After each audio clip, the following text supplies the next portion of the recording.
দেখেন, আজকে পরিষ্কারভাবে স্বাস্থ্যমন্ত্রী বলতেছে উন্মুক্ত পদ্ধতিতে টিকা কেনার বিষয়ে অন্তর্বর্তী সরকারের সিদ্ধান্ত ছিল সম্পূর্ণ ভুল। আন্তর্জাতিক সংস্থার কাছ থেকে টিকা কেনার বা সরবরাহ নেওয়ার যে প্রতিষ্ঠিত প্রচলিত পদ্ধতি সেটি সঠিক। রানা ফ্লাওয়ার্স ইউনিসেফের প্রতিনিধি আজকে দেখেন প্রায় প্রতিদিনই কথা বলছেন এবং এই শিশু মৃত্যুর যেই ভয়াবহতা, সেই ভয়াবহতায় কিন্তু তারা পর্যন্ত কেঁপে উঠছে, আতঙ্কিত হয়েছে।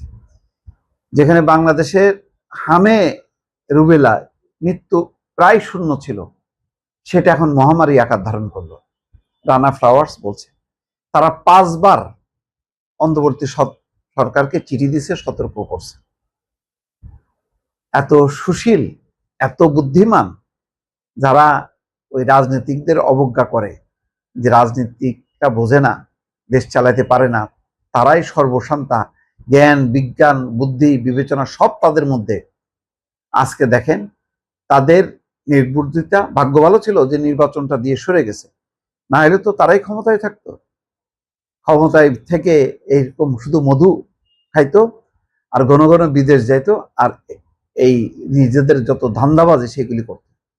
এখন তো এটাও বলা হচ্ছে যে এই হামের টিকা, তারপরে রুবেলা সহ অন্যান্য যে টিকা ইনজেকশন সবগুলো উন্মুক্ত পদ্ধতিতে কেনার জন্য ইউনুসের একটা প্রতিষ্ঠানই খুলে বসছিল, যারা এগুলি করবে বলে ওই পদ্ধতিতে তারা আর ইউনিসেফের কাছ থেকে নেবে না। ইউনিসেফের কাছে নিলে তো তাদের কোনো কমিশন বাণিজ্য নেই, আর উন্মুক্ত পদ্ধতিতে কিনলে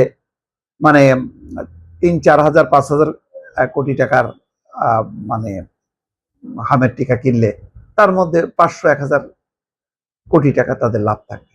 সহজ হিসাব। যেখানে প্রয়োজন 5 থেকে 7 কোটি টিকা, সেখানে ওই সংগ্রহ ছিল মাত্র 1 কোটি প্লাস। তারপর আর কেনা হয়নি, ইউনিসেফের কাছ থেকে নেওয়া হয়নি। উন্মুক্ত পদ্ধতিতে তারা কিনতে চাইছে। ভাবখান এই যে উন্মুক্ত পদ্ধতিতে কিনলে তারা খুব সস্তায় কিনবে। ইউনিসেফ তো ব্যবসা করে না,